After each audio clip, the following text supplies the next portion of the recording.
Hey friends, what's up? Welcome back to Babylon Talmud. Today we're studying Daf Chaf Daled, Daf 24 of Masechta Yevamos. L'maaseh, Daf Chaf Daled is kind of cool, I think. So I hope you'll agree with me, friends. Before we started learning Masechta Yevamos, I expressed to some people who have experienced learning the Daf HaYomi and have experienced learning Yevamos, I expressed to them concerns of mine that I was nervous that Yevamos was going to be overwhelmingly difficult. And they said, no, once you're in it, once you're in it, you're in it. I don't know, friends. What do you think? Can you, is it getting any easier? I don't think so. I don't think it's getting any easier, friends. I don't know. I've been in it for like 3 weeks, soon to be 4 weeks. I mean, that's in it, I think. I don't know. We're 20% of the way through the Masechta. Soon we'll be 25% of the way through the Masechta. Friends, let's go weiter. So, we are 4 lines from the bottom of Daf Chof Gimel Amud Beis. So, this was a little bit actually technical a little bit earlier, but let's see how it goes now. So, friends, who can remind me what we're talking about? Ruvain, so there are 2 sisters, Sarah and Rivka. Now, Ruvain and Shimon, who are not related, let's call him Random Ruvain, Sam Griffin. When he came back to rejoin us after a short hiatus, he came back and he says, okay, where are we? Random Rachel? Friends, that's Sam Griffin. Sam Griffin, follow him on Instagram. The Works of Sam Griffin, I think. I think that's what it is. The Artworks of Sam Griffin. The Works of Sam Griffin, I think is what it is. Sam Griffin is a gewaltige artist. Fine artist. Yeah, he was living in Yerushalayim. He was a neighbor of mine. And now he lives in Paris Chana. Friends, keep your eye out for Sam Griffin. Akoponim. So, what are we talking about? Right. So we're talking about the works of Sam Griffin. I think that's what it is. Gewaldig, it's a good account to follow on Instagram. So, Akoponim. So, right. So you have Sarah and Rivka. They're sisters. You have Reuven and Shimon. They're not related. Ruvain marries one of the is Mekadesh, one of the sisters. Shimon is Mekadesh, the other one. They don't know who's who. So I don't know what happened. They're maybe identical twins, and maybe Ruvain was Mekadesh, the one on the left, Shimon was Mekadesh, the one on the right, and then they both turned around and they can't remember who's who. Anyways, Ruvain and Shimon die. Ruvain has 2 brothers, Shimon has 2 brothers. So look, if they just do chalitza with everybody, that's I guess like the easiest thing. But it says the Mishnah that if so what did the Mishnah say? So lo ze shnaim achiv shel zeh choletz la'achas v'achiv shel zeh choletz la'achas achiv shel zeh miyabim chalutzaso shel zeh v'achiv shel zeh miyabim chalutzaso shel zeh kan mushnaim v'choltzu Lo yibmu hashnaim elechel choletz v'echel miyam kol mevukansu emotzim yadam. Holy shnikes, friends! So that's what the Mishnah said. The Mishnah had said, whatever. One of Reuven's brothers could do chalitza with one of them. One of Shimon's brothers could do chalitza with one of them. Then the other one could do yibum if they want. So the Gemara wants to know what's special about this, right? Meaning we're saying that if one of them did chalitzos, then the other one can do yibum. I mean, we already basically know that from the earlier examples, right? We said that, for example, if Reuven was Mekadesh, one of the 2 sisters, he doesn't know which one it is, then he dies. So, and he has 2 brothers. So then, one brother could do chalitza, the other one could do yibum. So what's the chiddush over here?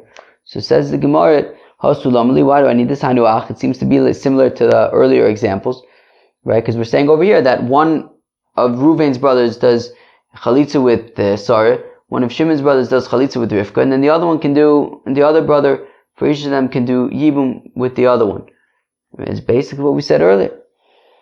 So, Ma'adetema may have thought ligzor dilma miyabim below chalitza. Well, we might be concerned that maybe they'll both do yibum without doing any chalitza. Kamash malon, then no, it's okay. one of each pair does chalitza and the other one could do yibum. In fact, the Gemara, but why should this be any different than the following Mishnah? You have two brothers, Reuven, Shimon, Levi, and Yehuda. Friends, we've seen this before. Reuven and Shimon are married to Sarah and Rivka, and they're sisters. So, what do we see? Okay, fine, let's go back to for a second. V'meisu anesun eso achayos, and then Reuven and Shimon die. So now there's Levi and Yehuda, and there's Yibum with Sarah and with Rivka, who are sisters.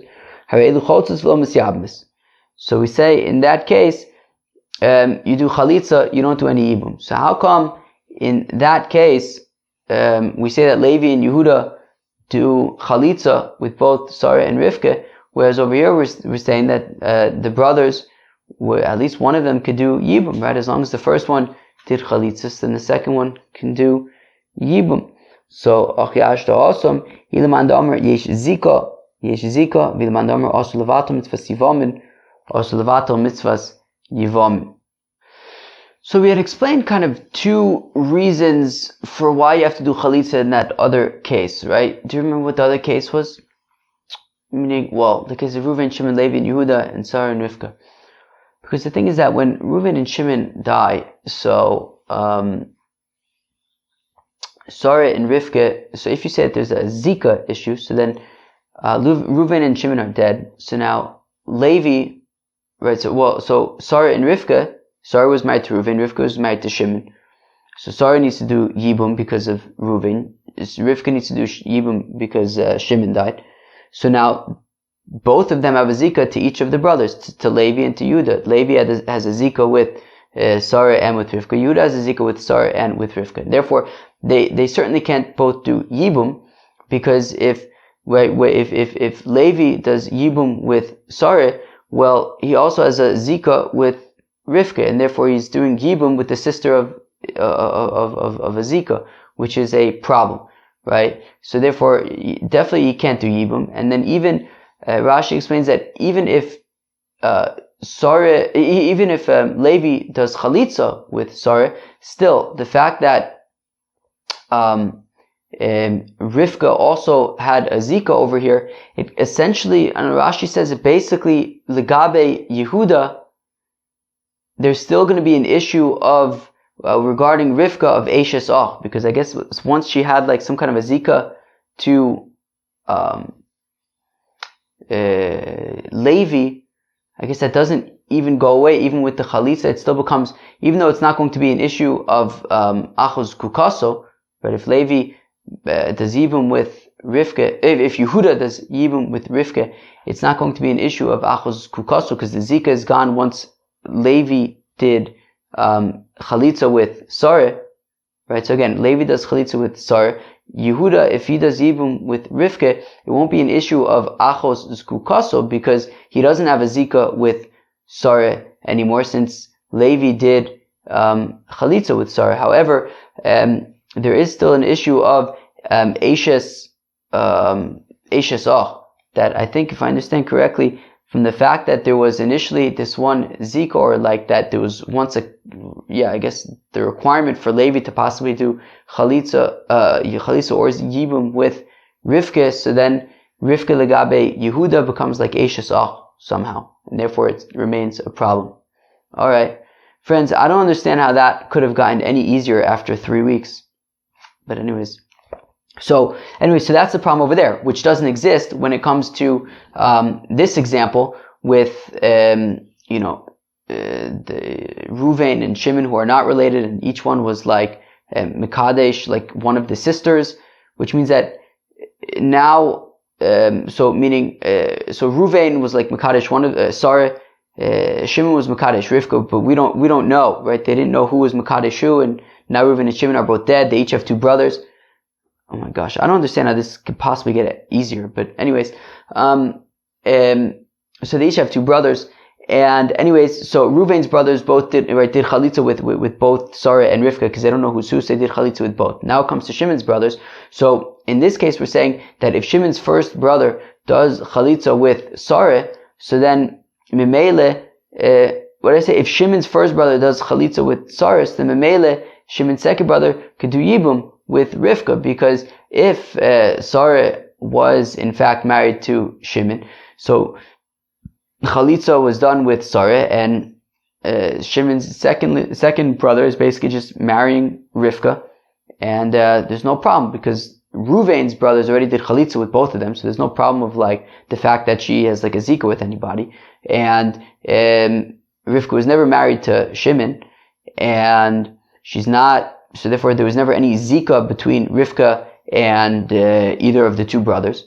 So Memele, if Shimon's first brother does Chalitza with Sarah, so the second brother could do Yibum with Rivka. There's really no problems over here, right? Because if Sarah was married to Shimon and Rivka was not, so then there's really nothing wrong over here between the second brother and Rivka. Now, if Sarah was not married to Shimon, but Rivka was married to Shimon, so in that case, there's no Levis over here. The first brother of Shimon doing Chalitza with Sarah means absolutely nothing because Sarah wasn't married to Shimon, but Rivka was. So then the second brother is just basically doing Yibum with Rivka. So basically, there's nothing wrong in this case, right? And therefore, it's different than the case of Reuven, Shimon, Levi, and Yehuda, where Reuven and Shimon were married to Sarah and Rivka, because in that case, both Sarah and Rivka actually had a Zika with both of the brothers. This case is different because only one of the sisters has a possible Zika in this case. The other one was married to somebody else completely. Now, the other way to understand Reuven, Shimon, Levi, and Yehuda, if you remember, was that it's not about Zikas. There are no Zikas. The problem is about being Mavato Mitzvahs Yevamos. That the reason why Levi and Yehuda have to do Chalitza with Sarah and Rivka when Reuven and Shimon die is because there's no Zika over here. The thing is that if Levi does Yibum with Sarah, so what happens if Yehuda dies? So then what happens to Rivka? She can't do Yibum with anybody, and we just mevatel the mitzvah of Yibum. So now, even in that case, if Levi does Chalitza with Sarah, still Yehuda would not do Yibum with Rivka, because still you have to be concerned about this Eishes Ach thing. That once there was that Zika, like we said a minute ago, there's like some kind of Eishes Ach situation if Yehuda does Yibum with Rivka, and therefore he has to stay away. As opposed to over here, as I explained a few minutes ago, only one of the sisters was married to the brother, and therefore, as long as you do Chalitza with one, essentially, if you do all the probabilities and stuff, there shouldn't be any issue of the other brother doing Yibum with Rivka. Friends, let's move on. Fine. So on Chavdal Amud Aleph, so Hasum I Lemanda Amr Yesh Zika. So when it comes to Reuven, Shimon, Levi, and Yehuda, if you're concerned about Zikas, you have to be concerned about Zikas. Lemanda Amr also about the mitzvahs Yevamos, also about the mitzvahs Yevamos, and you have to be, according to the opinion that we're concerned about also about the mitzvahs Yevamos. So that's the reason over there by Reuven, Shimon, Levi, and Yehuda. Hacha Kol Chad V'Chad Eimer Didei Kamis Ramya Lei. Whereas in this case, only one of the sisters was actually married to Shimon, and therefore we could say that whoever did Yibum was in a position where he was able to do Yibum because only one of the sisters was married. Anyways, it's not like both of the sisters were married to the brother. Okay, fine. Continues the Mishnah. So we said that if both of the brothers ended up marrying both of the sisters, so we're not going to, so we're going to say, right, so let's say Reuven's brothers did Chalitza, and then both of Shimon's brothers did Yibum. So we say that they could remain married. Tani Shila v'afilu shneim kohanim. And Shila says that even if both of them are kohanim, even if the brothers are kohanim. So, but the thing is, one of them is definitely marrying a chalutza, right? Right? Meaning we said that Reuven's brothers both did chalitza, right? So if Reuven's brothers both did chalitza. So if Reuven's brothers both did chalitza, so then Memele, one of them is a chalutza, right? Meaning, we have Reuven and Shimon, right? They're each Mekadesh, one of these sisters, and nobody knows who's who. So Reuven's brothers say we don't know who's who, so we're just going to do chalitza with both Sarah and Rivka. Now, either Sarah or Rivka was married to Reuven, which means that whichever one was married to Reuven is now a chalutza. Now, a chalutza is not allowed to marry a Kohen, and we're saying over here that if both of Shimon's brothers did yibum with Sarah, right, meaning one brother did yibum with Sarah, the other brother did yibum with Rivka, we're saying that they could stay married. But what about the fact that it's a chalutza, right? Right, one of them is memela chalutza, so either one of the brothers is married to a chalutza. So vafilu shneim kohen, my time a chalutza derabononi. You hear that? Because a chalutza, the issue, right, the prohibition against a chalutza marrying a Kohen is only midrabanan. It's very interesting. V'safek chalutza lo gazu b'rabanan, and here where it's a safek chalutza, 50% chance they're marrying a chalutza, 50% chance they're not, right? Because only one of them is a chalutza. Fact the Gemara. So therefore, it's okay. The rabbis aren't going to extend their gezerah when it's a safek. The chalutza derabanan, is it true that a chalutza is derabanan? Ve'atani, we learn in the brayso grusha ein the grusha chalutza minayin. The pasuk says grusha, a divorcee. How do I know that even a chalutza? Tamalomar ve'isha. There's an extra ve'isha in the pasuk, right? The pasuk says isha zona v'chalal lo yikach ve'isha grusha me'isha lo yikachu. So why is there an extra ve'isha? So it teaches. So the ve'isha is teaching that even a chalutza. So now the question is, that sounds like it's midoraisa. We're learning that from a pasuk. Midorabanan v'kras machta ba'amu. No, it's midorabanan. The pasuk, it's not actually a midoraisa. It's an asmachta. It's based, they're basing a derabanan on anchoring it on a pasuk, but it's not actually midoraisa. Friends, we're getting to a new mishnah. Mitzvah begadol liyabim v'mkodem hakot in zocha. This is very interesting. That the mitzvah is that the oldest brother should do yibum, but if the next in line chapterain, but if a younger brother did yibum, so then it works. Now says the Gemara, Tan Rabbanan, the Rabbi Stav, V'haya bechor. Now what's this pasuk? It says the pasuk says V'haya bechor sheteled Yakum al Shemoviv Amez v'limach Shemo Yisrael, and that the firstborn, right? Meaning the whole point of yibum is that, let's say the simplest case of yibum is that Reuven's married to Sarah, Reuven dies, Shimon marries Sarah, they have a baby, that baby, right? It says V'haya bechor, the firstborn child from Shimon and Sarah, Asher Teled, that will be born, Yakum al Shem Achiv Ames, will establish his dead brother's name thing, V'lo yimach Shemo b'Yisrael, and his name will not be erased from Israel. Okay, so now says the Gemara, Tanaban V'haya b'chor, so it will be the firstborn. Mikan shemitzvah begadol liyabim. So we see that the bechor, it should be done by the bechor. That the mitzvah is that the oldest brother should be the one to do yibum. Asher teled, that will be born.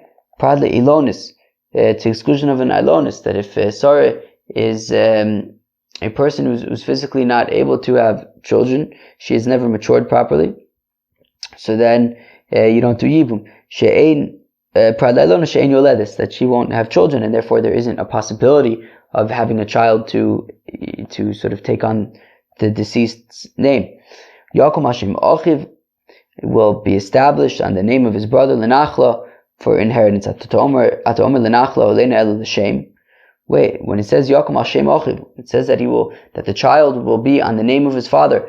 Does it actually mean that he will inherit his father, or does it mean that he'll have the same name of his father? Meaning, what it means about the inheritance is that the brother who does yibum actually gets the inheritance of the brother who died, right? So if there were a few brothers and one of the brothers died, and then the other brother did yibum, so that brother gets the portion of the brother that died.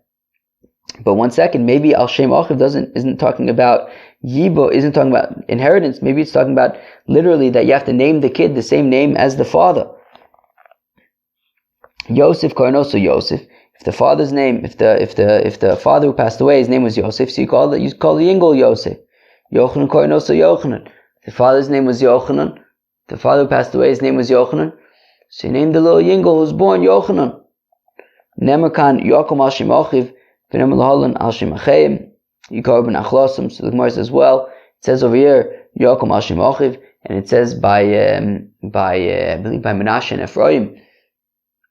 It says al Shem Acheim Yikar ben Achlosim, and the name of their brethren, they will be called in their inheritance. So Mashim Amr laholan Nachlo, Avshim Amr kan Nachlo l'Nachlo. So just like when it says name over there in that pasuk with Menashe and Ephraim, it's talking about inheritance. So here as well, when it says name by Yibum, we're talking about inheritance. We're not saying that you have to name the kid the same name as the father. And his name will not be erased to the exclusion of a fellow who is castrated, that his name is already erased, meaning he's not able to have another generation. Mimonafshach. Rava says, even though in general, in the entire Torah,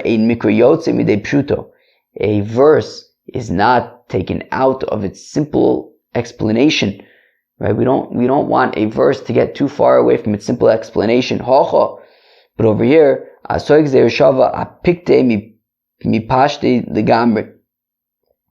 in this case, this Gezer Shava of Al Shem Acheim Yikar ben Achlosim is making this verse not its simple explanation anymore. Right? The simple explanation would be Al Shem Yakum Al Shem Achiv. It should have the same name as the father.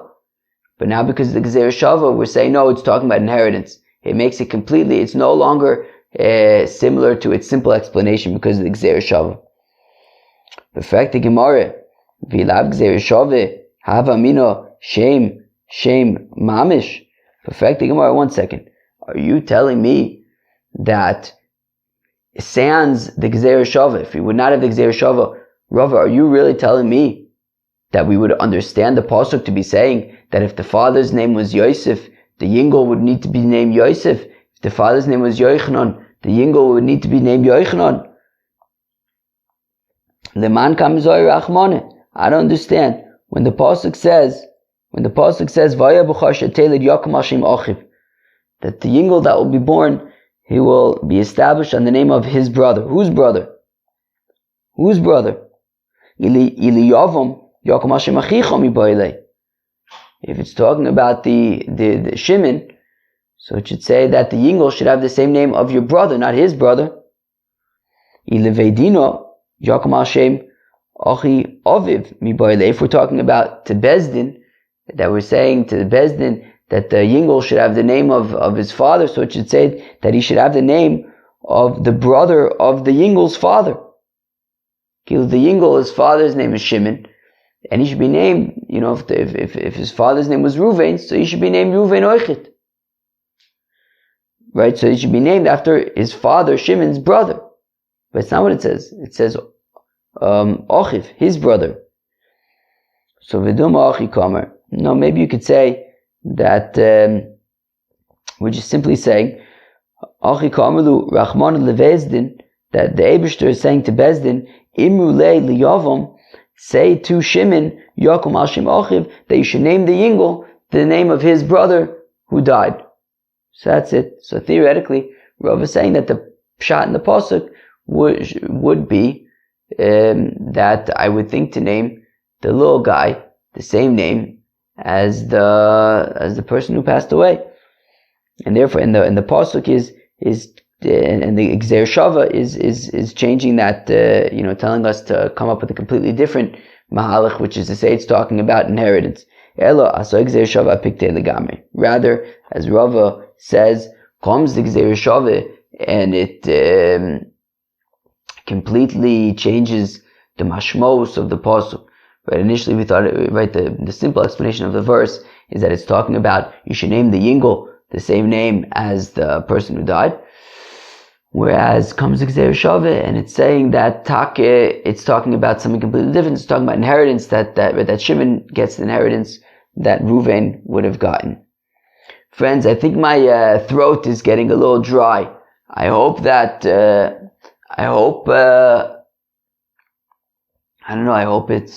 not going to leave. I hope I'm not going to lose my voice again.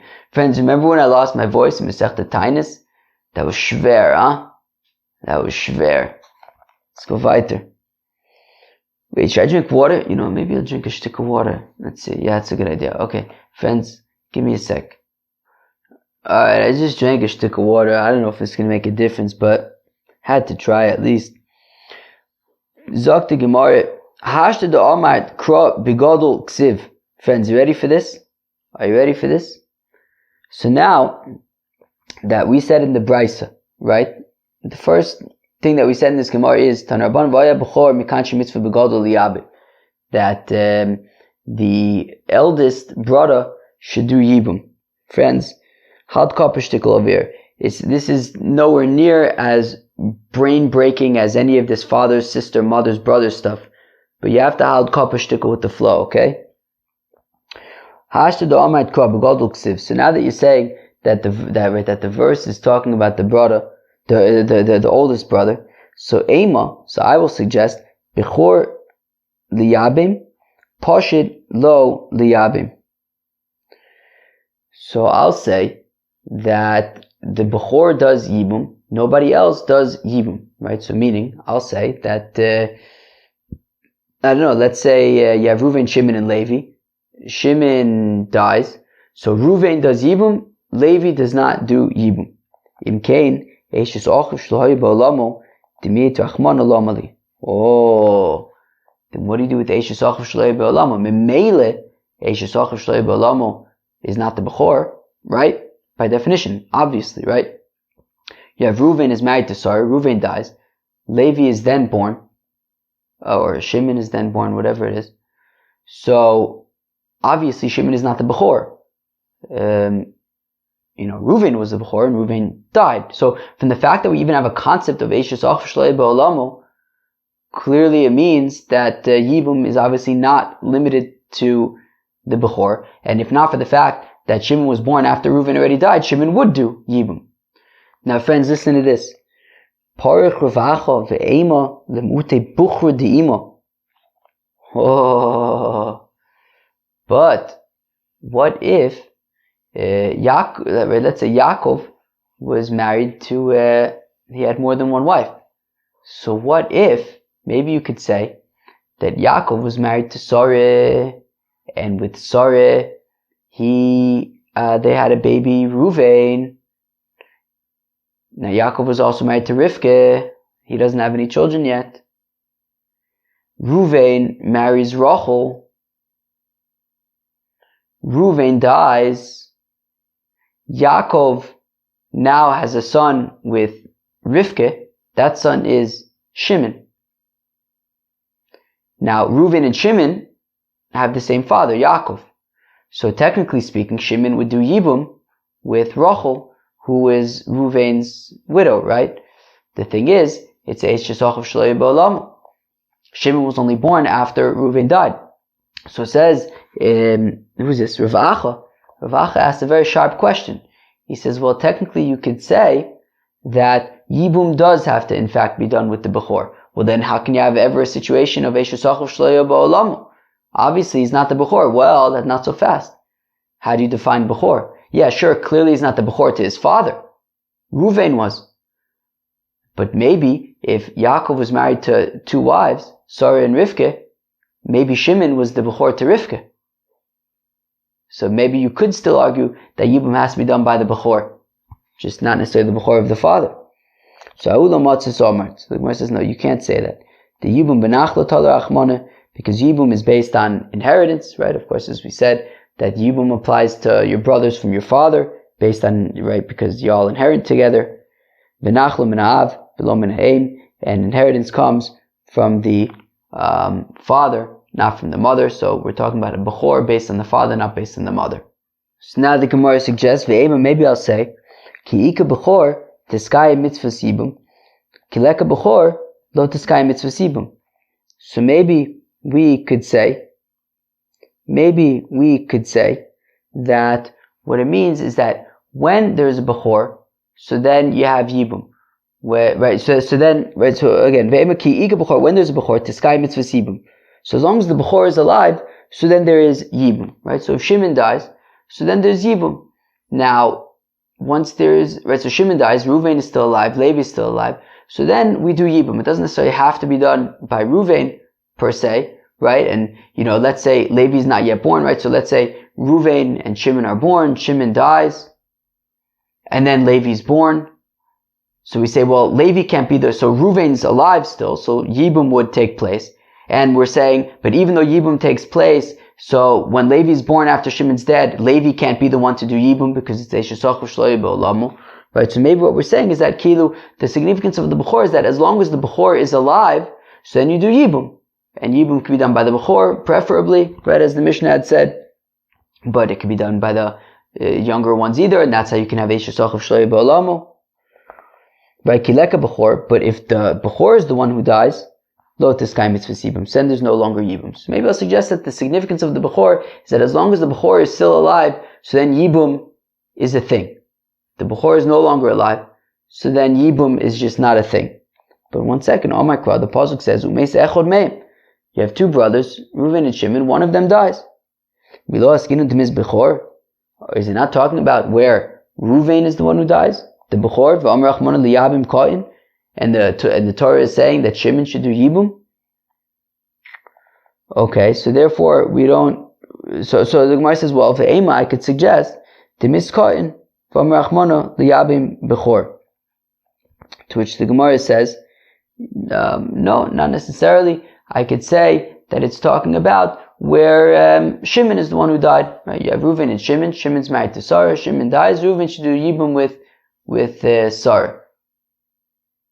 But if Reuven was the one who died, so then there would be no yibum. Shimon would not do yibum. But then the Gemara says, but what about the fact that the Torah says that even in a situation of when you have Kiesh v'achim yachtav, when you have Reuven and Shimon, even in that situation, we have to exclude Eshesach of Shloi B'Olamo. I.e., even in a situation where Reuven dies and Shimon's only born afterwards, Shimon wouldn't do yibum because of Eshesach of Shloi B'Olamo, implying that if they lived at the same time, even if Reuven dies, Shimon would do yibum. I.e., even if there's no Bechor, yibum does still take place. So there goes that suggestion. Okay. Ve'ema. So maybe I'll suggest Kileka Bechor. So when the Bechor is the one who dies, Kodem Ka'in Zacha. So in that case, if a younger brother does yibum, so it works. Ve'yike Bechor Kodem Ka'in Lo Zacha. But when there's a Bechor, the younger brother cannot do yibum. Alright? So when the Bechor is there, then I guess the Bechor has to do yibum. But if the Bechor is the one who died, so then any of the other brothers can technically do yibum. Amar Ka, the pasuk says, no, that won't work, because the pasuk says, the Gemara says that won't work, because the pasuk says, Kiesh v'achim yachtov, when the brothers are all together, Uksha yeshivas achim zelozeh, that all the brothers are compared to each other, and there's not going to be a situation when if the Bechor is alive, only the Bechor can do it. No, they can all technically do it. Preference seems to be going to the Bechor, but they all can do it. Ve'ema ki'ika Bechor lehader agadol kileka Bechor ein chozin eitzel gadol. Maybe we'll say that, well, let's say there's a few brothers, Reuven, Shimon, Levi, and Yehuda. Shimon dies. So if none of the brothers want to be the one to do yibum, Reuven doesn't want to do yibum, Levi, Yehuda, nobody wants to do yibum, so then we kind of go back to the Bechor and we say, okay, you do it. But kileka Bechor, I'm reading that again, but when there's no Bechor, ein chozun eitzel gadol. So we don't necessarily, right? So if Reuven's the one who died, so we don't say, okay, Shimon, Shimon, Levi, and Yehuda don't want to do it. We don't say, okay, Shimon, you have to do it. But Alama Tani, Abai Kshisha taught, mitzvah begadol liyabim, that the mitzvah is with the eldest to do yibum loratzo ochem eitzel achav akayin, loratzo chozun eitzel gadol. That, even if the Bechor dies, so you have Reuven, Shimon, and Levi, so Reuven dies, he's the Bechor. So we're saying, let's read that again, mitzvah begadol liyabim, so Shimon, who's older, should do Yibum. If Shimon doesn't want to do Yibum, so then we go to Levi. And if Levi doesn't want to do Yibum, so we go back to Shimon, even though Reuven's dead, even though the Bechor is not there. Just like the Bechor, Ma Bechor asu garmelo, Avgado Gedula asu garmelo. That just like the eldest, because he was the eldest, that's why he's got to do Yibum. So here also, Shimon is older than Levi, so he's the one who needs to do Yibum. So we're struggling to kind of figure out what's the significance of this Bechor thing. Kimiyabim Bechor lishkol nachlo, Kimiyabim poshit lo lishkol nachlo. So maybe I'll say that when the Bechor is the one to do Yibum, so he gets the inheritance of his brother who died, whereas the other brothers, if they do Yibum, they don't get it. But the pasuk says that I don't know, just that he should. Well, the pasuk had said, right? What did the pasuk say? Yakum Hashem Achiv lenachla, right? We had said in that brayso that from Yakum Hashem Achiv we learn out that he gets the nachla, right? From which we learn out Hashem nachla, Hashem Achim Yikar b'nachlasum with Yaakov Avinu. So, v'hakam, kilu, it doesn't matter who does the Yibum. The fact of the matter is, he established it to Hashem, right? Yokum Hashem Achiv, and that's what we're talking about Nachla. So who cares if it's the eldest or not? So ve'ela b'chor dekai rachmano l'mayuchsa. So what's the significance of the Bechor thing? So the gray is so. So actually to detract. Ma Bechor einu noto b'roi ki b'muchzok, af einu noto b'roi ki b'muchzok. Well, just like when it comes to a Bechor, right? So the eldest, the firstborn, he gets the double portion. He gets twice as much as everybody else. So now the thing is, the double portion only comes from assets that the father had at the time that he died. Let's say there's future assets. Let's say the father who died, his father is still alive. And when that father passes away, so then that father's assets normally would have gone to their father, but their father is dead, so they go to the grandchildren. So now, those they divide up equally, right? The Bechor only gets a double portion in the assets that the father had at the time that he died, but not in things that will potentially come in the future. And therefore, what it's saying is, the reason why we're mentioning the Bechor is that just like by the inheritance of a Bechor, the double portion is only based on what was available at the time that the father died. So here also, when we're saying that you inherit the brother's portion, it's based on the it's the same thing. It's going to be based on the assets available when the father dies. That when if their father is still alive, and then Shimon is taking Reuven's portion as well, so then it's only based on that which the father has at the time that he dies, not based on potential future stuff. So now for the rest of the parak, we kind of like get to, I don't know, kind of like not strictly like Yevamos things, which I guess is maybe a welcome kind of change. Haniton ala shifcha v'nishtachriya. If okay, let's go weiter. O ala ovedes kocham v'nisgaira ariza lo yichnos v'imkonos emotzim yado. So let's say there were rumors circulating that Reuven was having a relationship with a Canaanite maidservant, and then she becomes freed. Or let's say there are rumors circulating that Reuven is having a relationship with a Gentile woman, and she converts. So again, hanitan ala shivcha, someone who is suspected of having a relationship with a Canaanite maidservant, v'nishtachura, and then she was freed.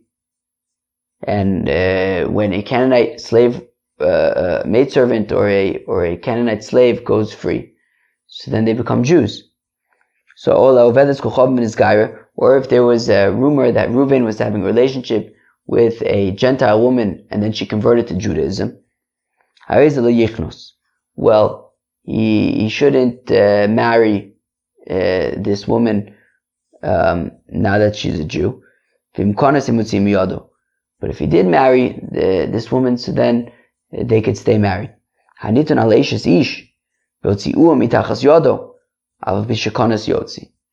Now, however, if there are rumors circulating that Ruvain is having an affair with Shimon's wife Sarah, and then Bezdin, because there are witnesses, although we're going to see in the Gemara that there might be other possibilities, but for whatever reason, Shimon now, on account of these rumors, this affair, Shimon now needs to divorce his wife Sarah.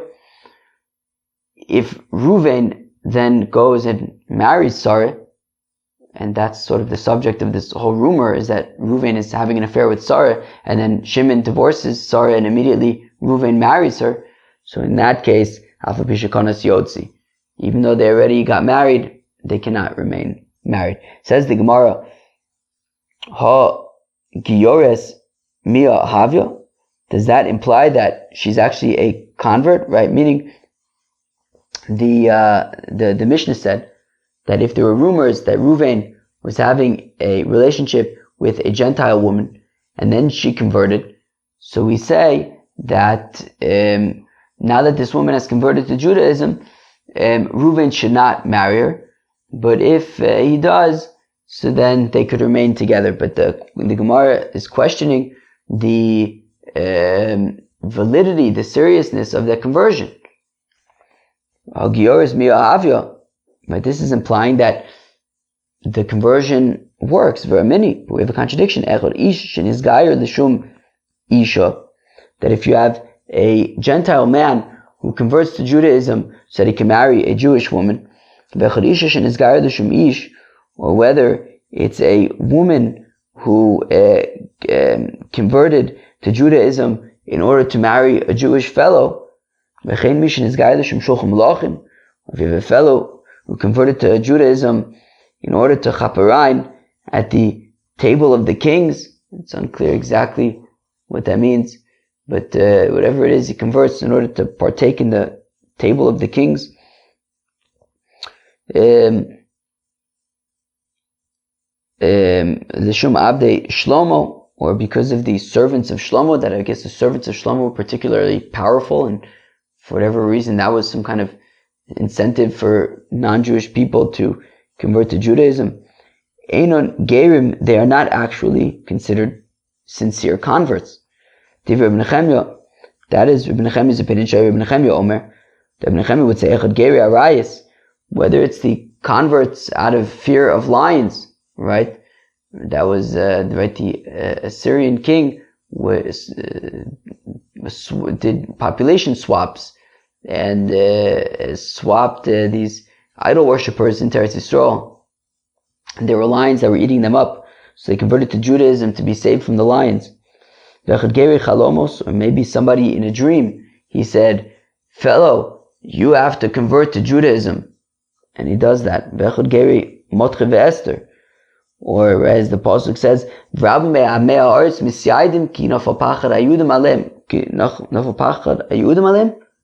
I think, maybe Pachad Mordechai. I can't remember. But anyways, at the end of the Megillah, it says that many of the Gentiles converted to Judaism after the Purim story. Einon Gerim, they are not proper, sincere converts. Until they convert nowadays. What? Conversion only works nowadays? Nobody who's converted before now is a convert. It means like in this time. Meaning, a time like now, where we're in exile, and things aren't necessarily hunky-dory to be a Yid. So, if you convert now, so it's sincere. But to convert after the Purim story, when it's exciting to be a Yid, or for some other ulterior motive, because you found some great guy, that it's not sincere and it doesn't work. So, so the question is, what does it mean in our Mishnah? That if there are rumors that Reuven's having a relationship with this Gentile woman, the next thing you know, she converts to Judaism, it sounds like the conversion it works, just that they really shouldn't marry each other, because of the optics of things at least. Hoyit Marallah, it was stated, Omer Yitzchak bar Shmuel bar Marta Mishmei Derav Halacha Kediva Omer Kulam Gerim Heim, that the halacha is like the one who says that they are actually considered converts. Yachid Chatchila Nami. Well, if that's the case, then what's the problem with Ruvain marrying her. Right? If we're saying that Reuven, there are rumors that Reuven is having a relationship with this Gentile woman. She then converts to Judaism. We're saying that that it works as a conversion. Well, if that's the case, why are we suggesting that he not marry her? Only if he does marry her, so then they could stay married. But why not? It sounds like we're not so into it. Why not? So Mishum de Ravasi, Domer Ravasi, Hasemimcha Ikshus Peh Ulezus Fosayim Begomer. You don't want people, you know the Yentis. We're learning Masechta Yevamos. It's a Masechta for Yentis. Yentis, what do you want me to tell you? The Yentis are going to talk. They're going to say Reuven was having a thing with this Gentile woman. She converted. Just stay away. The pasuk is saying, don't give material for the Yentis to be Yentis. So therefore, it says, don't put yourself in a situation where the Yentis are going to be talking too much. So therefore, we suggest that if there are rumors circulating about Reuven and this Gentile woman, if she converts to Judaism, even though it's a good conversion, still, better just not to marry her, and so that people don't talk too much. The rabbis taught we don't accept converts during the times of the Messiah because we don't believe that they're going to be sincere. Similarly, Similarly, they did not accept converts in the times of King David or the times of King Solomon, because during those times it was good to be a Yid, and there was suspicion that maybe the conversion to Judaism was not sincere. Amar Belazar Mikra, what's the pasuk in Go Yogur Efes Meosi Migor Itcho Alech Alayich Yipol. Okay, that basically, if you convert, it has to be sincere, right? Aval idachlo, that has to be that they're with you for the good times and the bad times. Oichit, it has to be sincere, but you can't just convert, when things are good. All right. I just have to stick on more water. Okay, so now we move on to the last part of our Mishnah, which was that, so it says that if Reuven is suspected of having an affair with Shimon's wife, Sarah, so then, if we have to compel Shimon to divorce Sarah on account of these rumors, so then Reuven cannot marry Sarah, and if he does, we don't allow them to remain married together. So Rav says that we're talking about where there's witnesses. There's witnesses. There's Pasha witnesses. There are witnesses who testify that Reuven was having an affair with Sarah. And therefore, because there are witnesses, Shimon is compelled, he must divorce Sarah, he can't remain married to Sarah. And certainly then, Reuven can't go ahead and marry Sarah. And if he does, they cannot remain married. Rav Sheshes says, I believe the Rab was half asleep when he says this. He says, Rav Sheshes says, I don't understand. The Tanya is within the Brisa. Niton hal eshes ish. That if you have a fellow who, so Reuven was having an affair with, or was suspected of having an affair with Sarah, v'otziuo al yado, and then Shimon divorced Sarah because of it. V'nizgarsha mitachas yidei acher, and then Sarah got married to Levi and divorced. Im konos lo yotzi. If Reuven then marries her, he could remain married to her. So, what's the case? So the case is, there's rumors. The Yentis are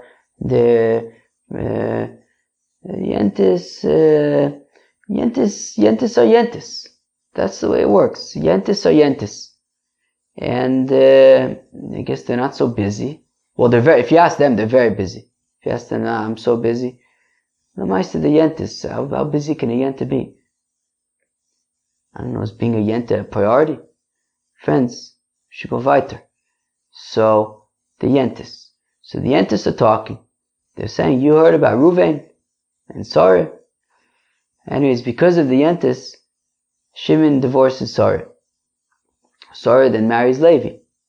Levi divorces Sarah. If Ruvain now marries Sarah, so we say, Lo Yotzi. They could remain married. So now, says Rav Sheshes Yisi Hechidami. How do we understand this brisa? Idika Eidim. If we're talking about that it wasn't just the Yentis, there were witnesses. There were eyewitness accounts that Ruvain had an affair with Sarah. Well, if that's the case, well then Kiyasa Acher V'Afsake Lekala Mayave. But if that's the case, so then when she gets married to Levi in between, who cares? Who cares?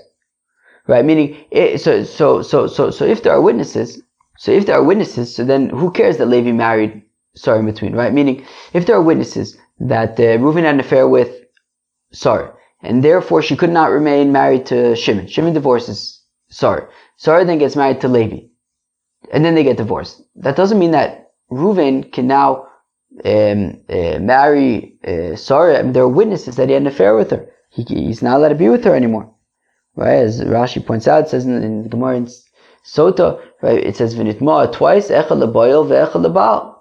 Right? Echad lebal ve'echad lebayil. That Sarah cannot remain married to Shimon. She also is also to Reuven. So Ella lav dileko edim. So rather, there were no witnesses. So the Bryce is talking about that there were no witnesses. It's just the Yentis were busy being Yentis. That's it. And because of the Yentis, Shimon got divorced. Sarah then married Levi. They also got divorced. And we're saying that then Reuven is allowed to marry Sarah. But we're saying, however, so Elalav Deleka Edom V'Taima, and the reason why Reuven is now allowed to marry Sarah, the reason why that if Reuven now marries Sarah, they can remain married, the also Acher V'Afsake Lekal, is only because in the meantime, there was that Sarah was married to Levi. Halav mafkinun. However, if Sarah did not get married to Levi in the interim, so then we would not allow Reuven to remain married to Sarah. So meaning, Rav had said that the reason, right, so, okay, our Mishnah had said that if there were rumors that Reuven was having an affair with Sarah, and then Shimon and Sarah get divorced, Reuven cannot remain married to Sarah. So now, it's meaning Shimon and Sarah get divorced, Reuven then goes and marries Sarah, they cannot remain married. So Rav says that that's specifically when there were witnesses to testify that Reuven in fact had an affair with Sarah. However, from this brisa, we seem to be saying that this brisa, which says that there were rumors that Reuven was having an affair with Sarah, Shimon and Sarah get divorced, Sarah marries Levi, Levi and Sarah get divorced, Reuven can now remain, if Reuven then marries Sarah, we're saying they could remain married. So now we're saying, but that was specifically, so A, we're saying two things. A, that must have been a situation where there were no witnesses, because if there were witnesses, so then Sarah and Reuven would not be able to remain married.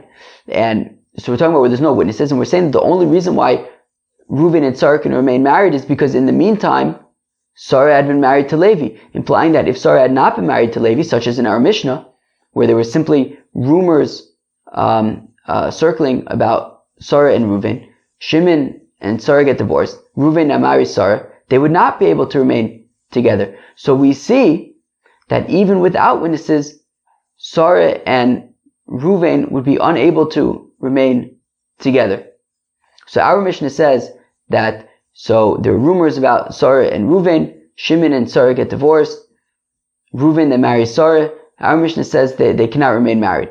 Rav says that that's specifically when there were witnesses. But we seem to have this brisa, which seems to be implying that even if there were no witnesses, if Reuven marries Sarah directly, after she gets married from Shimon, they cannot remain together. So how come Rav says that it's talking about specifically where there were witnesses? Omelach Rav will respond, Hu adin da'afagav dilo also acher ve'afseke lekala. So Rav says actually Levi marrying Sarah does not make a difference. Yika edim mafkinon, ileko edim lo mafkinon. So says Rav, no. The fact of the matter is, what's important is the witnesses. If there are witnesses, so then they cannot remain married together. If there are no witnesses, then they can remain married.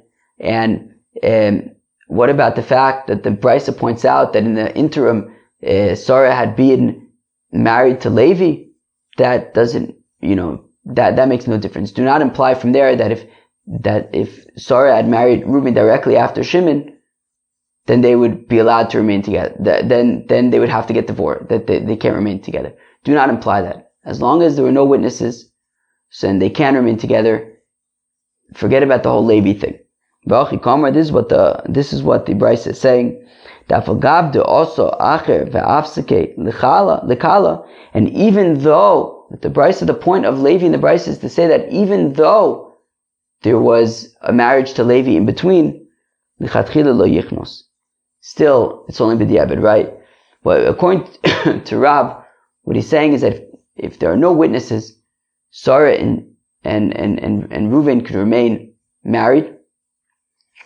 The only significance of the Brisa mentioning that in between, after Shimon, Sarah was married to Levi, is to say that even though in between Sarah was married to Levi, if you look at the Brisa, it says, Konas lo yotzi. If b'diavad Reuven married Sarah, then he can remain married.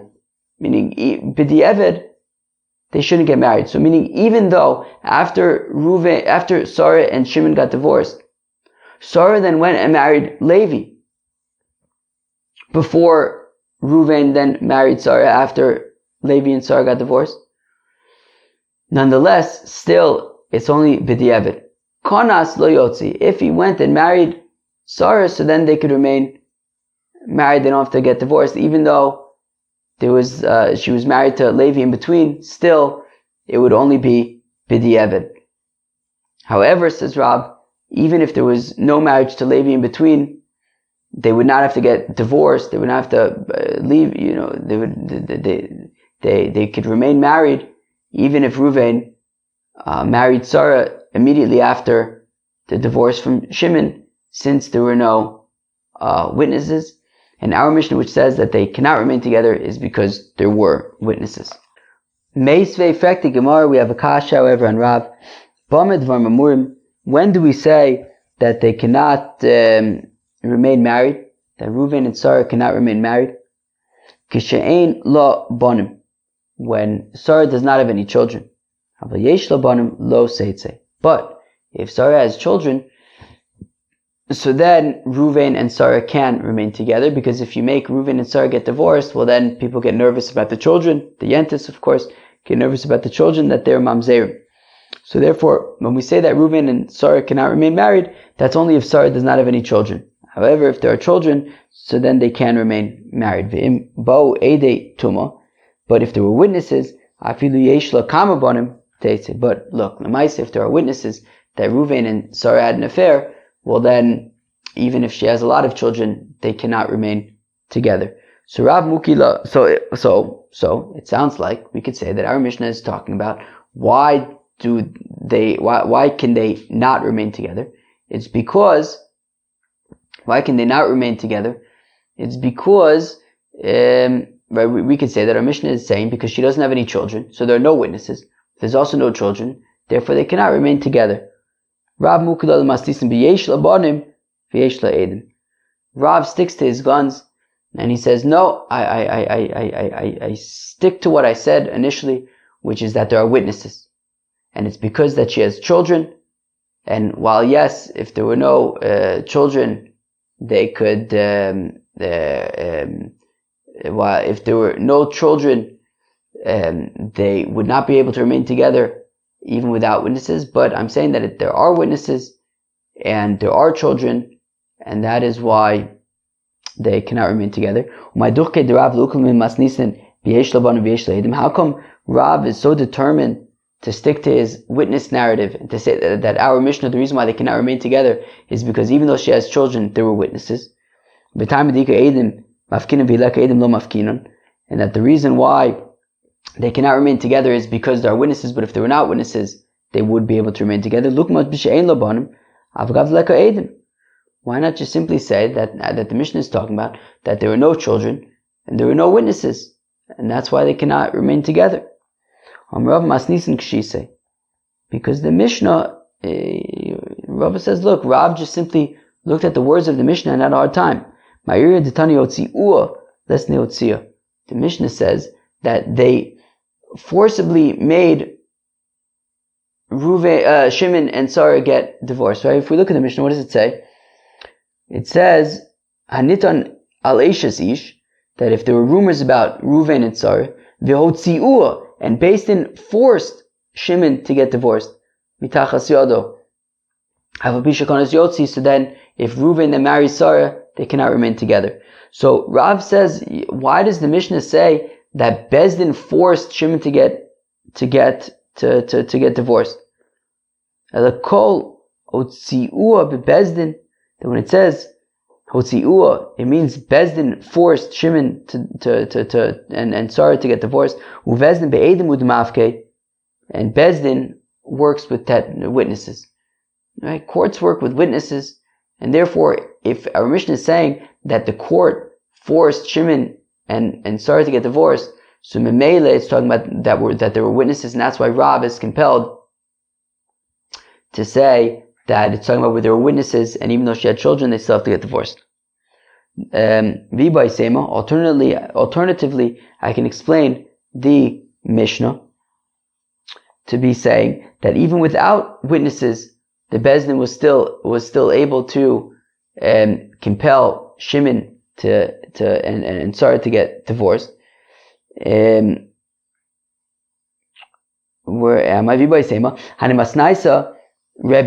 We could say that it's Taka, the opinion of Rebbe, Titania's right, that Rebbe's opinion is that Beis Din can even operate based on rumors. Titania's Rochel Yotze, Visha Chogeres Besinar, that if Shimon comes home and there is a perfume merchant leaving the house and Sarah is kind of putting her clothes back on, right? So we say something's not right over here. Since it says since something seems unright over here, Teitze, Shimon and Sarah should not remain married. Right?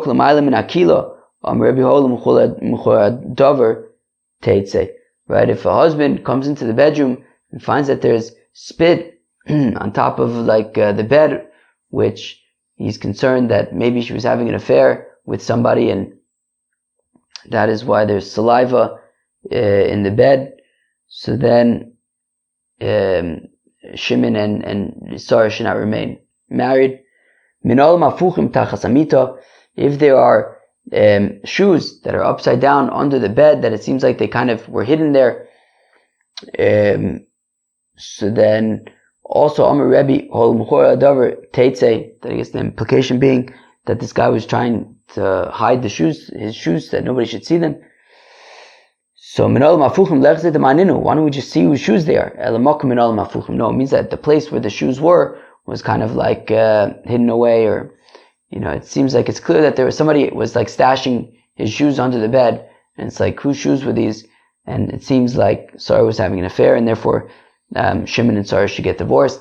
So we see that Rebbe's opinion is that even you don't necessarily need witnesses. We can even rely upon these kind of hints. Alright, fine. What am I tell you? Friends, that was Daf Chofetal, Masechta Yevamos. So the first part of the Daf, we continued on that Mishnah from yesterday with people getting married and not being sure who they got married to.